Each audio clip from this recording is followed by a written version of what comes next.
Hello my soccer universe and welcome to the second review video for 2024. We're talking about the moments of 2024 from my perspective, and usually this would be the last video, but I've decided to flip it around this time around. So these are all the moments that happened in and around the football pitch with different tournaments and so on that actually moved me, some of which I would claim are a little bit more universal, some of which are actually quite personal. Enough of the prelude, let's jump right in with the moments that didn't make the cut.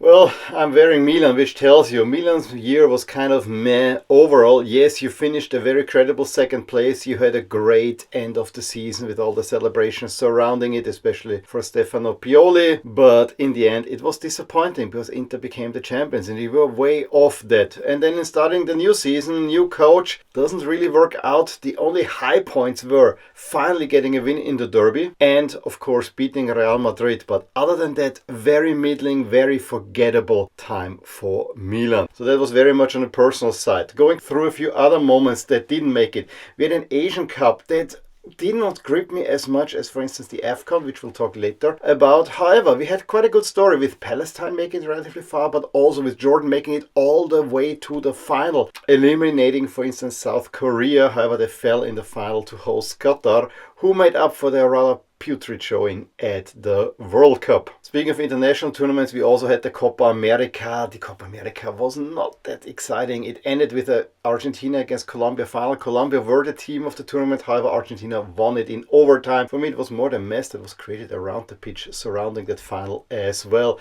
And of course, the huge failure of the US that then resulted in their coach Berhalter being fired and Pochettino coming in, which I think was kind of a big moment. Another continuing storyline, and I was thinking about putting a top 10, but I'm so tired of talking about United. But if I combine it for both Manchester clubs, the mess, a United mess if you would like, by City and United, those two teams have really made a whole lot of storylines. For most of the year was United, who were really in trouble and finally got rid of the manager, got a new one in. However, for United, I would argue it's never the manager that's at fault there. That's the general culture there. At the opposite, Manchester City won another title. However, they fell off really big time in the last 2 months of the year in such a way that they're already out of title contention. And here I would argue that the manager is at fault. Yes, he might be the greatest manager of all time, but I think he was also the architect of their downfall. And that leaves me with the moment that didn't make the cut for the simple reason it was also not that exciting. Real Madrid won another Champions League. Yeah, big deal. If Dortmund would have won it, I think this would have been a much bigger story that I actually would put into the top 10. And Real Madrid did have some great matches against Manchester City and especially against Bayern. Those were all worthwhile talking, but overall I found the Champions League again a little bit underwhelming. We also have now a new Champions League format with this league phase that I'm still trying to grapple with a little bit, but yeah, overall the Champions League this time not that headline worthy and not that moving for me, although I still watch every single time.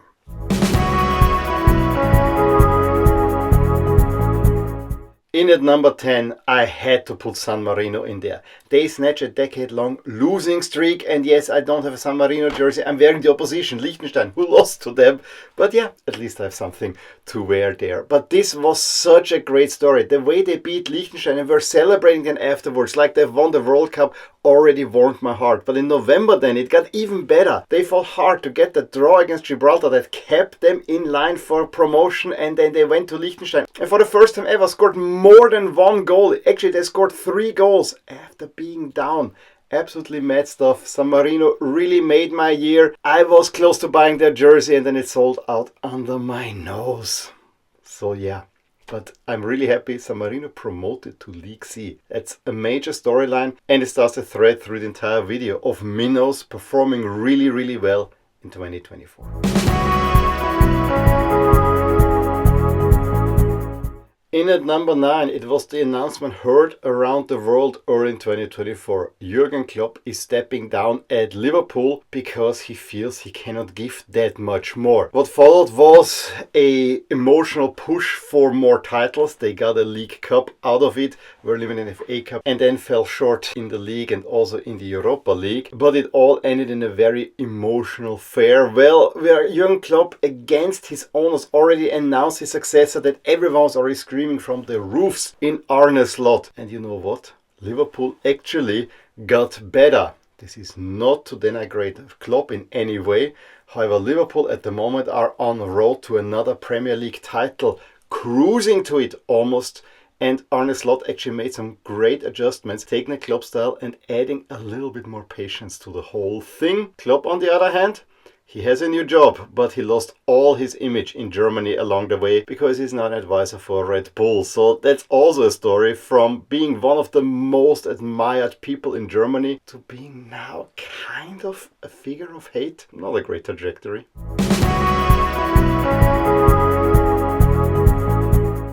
In at number 8, we have Sturm Graz winning the Austrian Championship. Not only the championship, the double overall, ending 10 years of Red Bull Salzburg domination, which is worth enough for me wearing their jersey. I rarely ever wear other Austrian Bundesliga teams than my beloved Lusk. But this was a real good story, and it was a very exciting title fight where Sturm Graz at the end seemed like they had it already in the bag, and then they were getting nervous and it got slower and slower and slower, but they got it over the line with a 1-0 win over Austria Klagenfurt. They could have clinched in Linz at Lusk a week earlier. However, Lusk managed to get a 2-2 draw. Not gonna mention the last result there because this was a major embarrassment. However, Sturm Graz, major story here in Austria. They were played an exciting brand of soccer. They truly were deserved champions, even though if it wasn't for halving the points of the regular season, actually Salzburg would have won the entire thing. To me, the moment of the season was this incredible 2-2 draw between Salzburg and Sturm Graz, where Sturm Graz had a 2-0 lead. It really seemed like they could actually add a third one, then Salzburg come back, added to 2, almost won it. This was the match of the season. That Sturm Graz didn't lose that one in the end meant that they could bring home the title, and they're still the team to beat this season, even though they lost both their sporting director and their manager, both to Hoffenheim. It still seems like it's Sturm Graz's league to lose.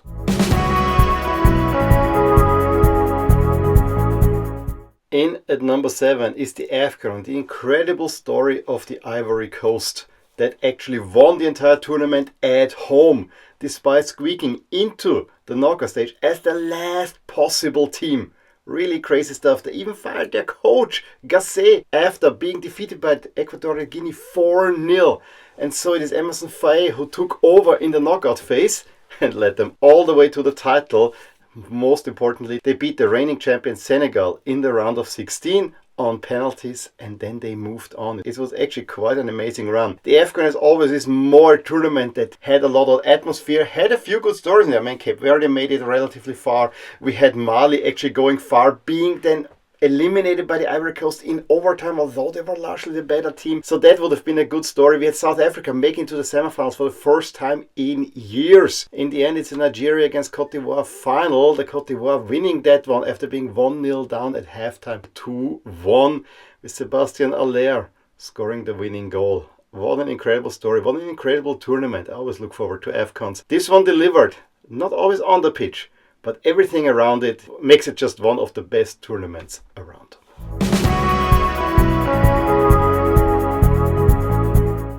In at number 6, what Dortmund didn't do last season, Leverkusen did in an emphatic fashion. Don't call them Leverkusen anymore.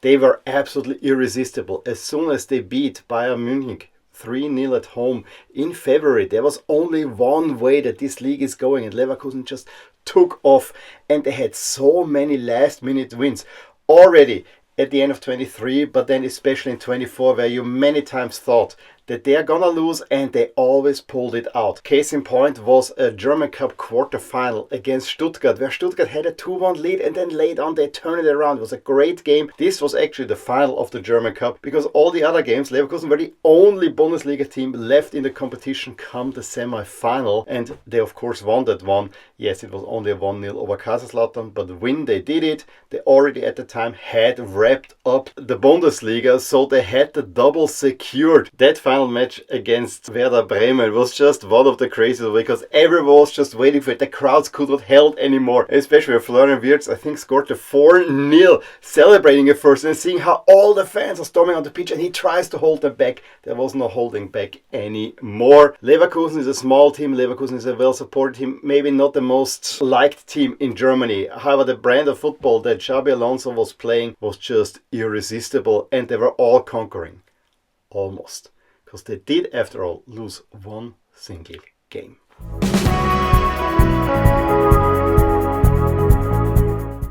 And that game is part of the entry at number 5. Atalanta beat Leverkusen 3-0 in the Europa League final in Dublin. An absolutely amazing performance, a masterclass by Gasparini taking Leverkusen apart, and of course Ademola Lookman being the man of the match. However, Atalanta already made headlines before by going to Anfield and beating Liverpool 3-0 away from home. That sent shockwaves already and put a major damper into the goodbye tour of Jurgen Klopp. And thanks to the Europa League win, Atalanta continue to be a force in Italy. They are at the moment sitting on a 12-game winning streak in championship form. If it wasn't so close in Serie A. Overall, I would say they are a foregone conclusion, but there are other teams in there as well. That Gasparini is not even mentioned in a discussion for coach of the season is one of the major misses and tells you what little credit Serie A has at this moment. To me, Gasparini has to be considered the coach of the season. Honestly, even as a Milan fan, I can be very happy about these triumphs of Atalanta, and also it ended the curse for Italian teams in European finals. That then did not continue in the Conference League final, where Fiorentina were the huge favorites. However, it was Olympiacos who won in their rival stadium of AEK in Athens, 1-0. Deep in stoppage time, with El Kaabi being the major story there. The run by Olympiacos was just a miracle run overall, especially the way that they dispatched of Aston Villa in the semifinals was super impressive. El Kaabi being the man of the match. I think they even had a very improbable comeback against Maccabi Tel Aviv in one of the earlier rounds. And from that on, Mendilibar's man continue, and Mendilibar is again the thorn in the side of an Italian finalist. After winning it with Sevilla against Mourinho's Roma the year before, he wins it with Olympiacos against Fiorentina, holds their second consecutive European final.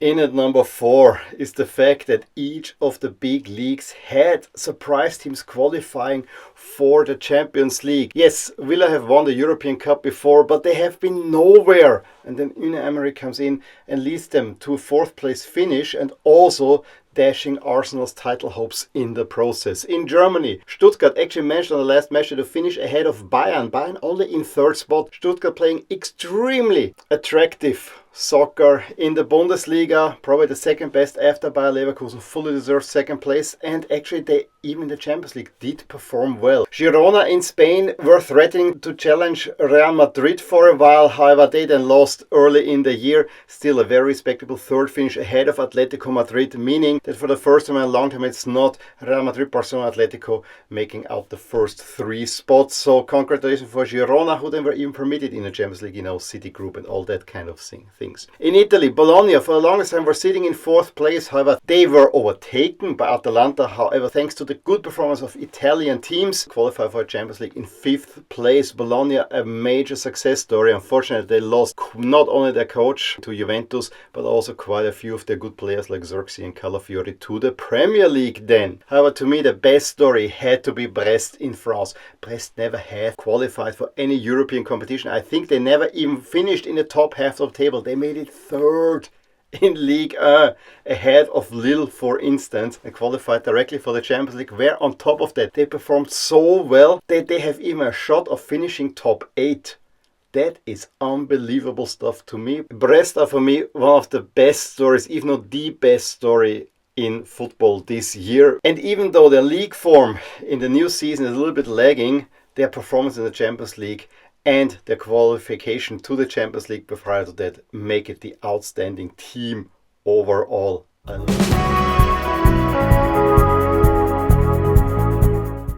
At number 3, we had a pretty major international tournament in Germany. Yes, finally a host that we could all feel good about, and as long as we were not traveling by train, it actually delivered on all these accounts, except on the pitch. It started out with a bang, many goals scored, but as the tournament went on, it became really boring. And I'm pointing especially my finger at England, who came in as one of the big favorites and delivered one mind-numbing performance after another one. And also the other favorites, France, did not really convince, and this was also a reason why this tournament actually was not that great. But you had to look at other teams to really be entertained at these Euros. There was, for instance, Albania, Georgia, some Minnows in there. There was, of course, the eventual winner Spain, who were one of the few high points of the entire tournament. Turkey made it mad. The Netherlands also at times really delivered some entertaining stuff in some of the best games as well. And then, of course, there were the hosts, who I always felt were kind of so-and-so, but in the final game against Spain, where they got eliminated in the quarters, one of the games of the tournament,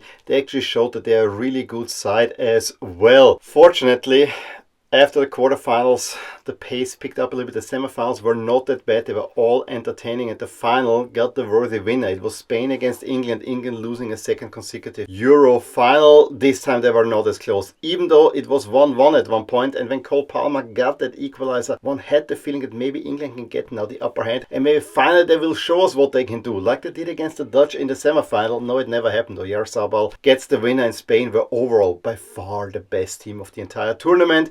And even though Germans are still complaining about the non-given penalty, I think it was okay that Spain won. Lamine Yamal, the new superstar in making, he won the Euros at the age of 17, played most of the tournament at the age of 16.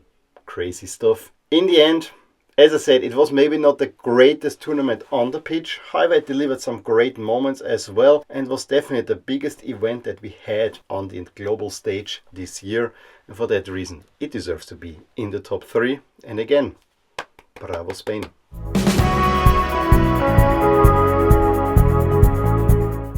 I told you that this top 10 is full of very personal moments. In at number 2 is a moment from Lusk. The year for Lusk was one more or less to forget, honestly. It was a bad start to the year, it was a bad ending to the year, and if you just watch the YouTube thumbnails that I had made for the Conference League campaign, yeah, you see my desperation on there. It tells you a whole lot. However, there was one really bright light. Actually, there were a sequence of bright lights in spring.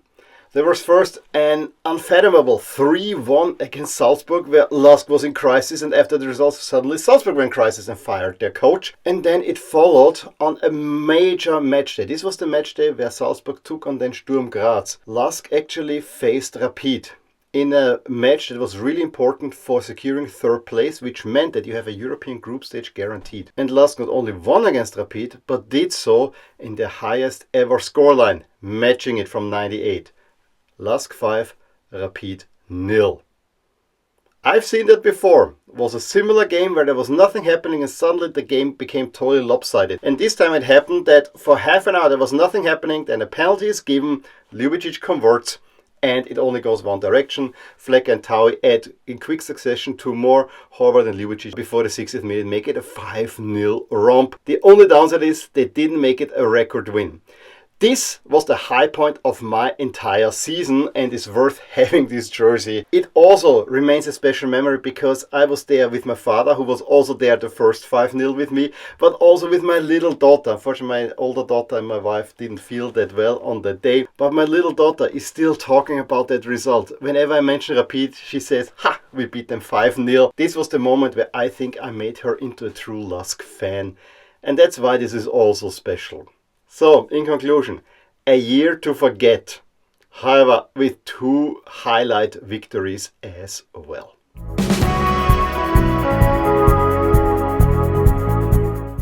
And with number 1, we not only go back to the Euros, but also back to national team. What the Austrian national team did this year was really exciting. And yes, it ended on a bomb note by not qualifying directly for League A. However, already the tests ahead of the Euros were really exciting. Beating Turkey 6-1. Yes, the result was way too high, But this was exciting stuff that was on show there. Then at the Euros, you held your own against France. You beat Poland with a really gutsy performance, and my favorite in the team, Gernot Trauner, scoring, and then a win for the ages against the Netherlands. This is the first time that you beat a major opponent in a major tournament since 1978. When you beat Germany 3-2, it's the same scoreline against the Netherlands. When you thought twice the Netherlands had equalized and are pushing for the win, Austria hit twice back in such an emphatic way that the sky seemed to be the limit. Well, they came undone in the craziest match of the entire tournament against Turkey in the rain of Leipzig, where Turkey just struck early and Austria never could find that equalizer, although Baumgartner came agonizingly close. I remember watching this entire game with my little daughter. We were holding each other, and there was grief from my side. There was grief from her side, but since I had to console her, that actually helped me as well. September window, maybe we're not talking a lot about, but the final high point for me was, and I was there in Linz, beating Norway at home 5-1. This was in Norway with Erling Haaland up front and Sørloth and so on. I mean, world-class strikers, and you completely took them apart in the second half. First half was a little bit tighter. Overall, the biggest smiles of the entire year on my face came not from Milan, not from Lusk, not from Italy for sure, but from the Austrian national team. Therefore, a deserved #1 spot in my countdown. And there you have it, 10 moments that moved my 2024. Many Minnows stories in there. We have San Marino, yes, there's a Liechtenstein jersey there. We had Sturm Graz, we had Leverkusen winning the title, with Atalanta in there. We had the 5 teams that made it so big in the big leagues, especially Brest. We had the Ivory Coast, that was a pre-tournament favorite, but were more or less out. And then of course we had Austria, who no one really expected to do as well as they did. For the new year, I'm wishing that we get equally good moments, that we get maybe better finishes to league races, and that especially that my 2 teams, Lusk and Milan, will have an uptick in their years. I had 2 years with Milan to forget now, and potentially with Lusk I'm looking at a similar story as well. So those were my 10 moments that moved me the most. Let me know at least your top moment that moved you in 2024. Give me a thumbs up if you enjoyed this video, subscribe to my channel if you want to see more videos like these. I will talk to you soon about more things in my soccer universe. Bye! Hey there, I really hope you enjoyed this video, and if you did, here are some videos and playlists that you may enjoy too. Also, please consider subscribing to my channel and hit the little bell icon so you get notified whenever something happens in my soccer universe. And with that, have a wonderful day. Bye!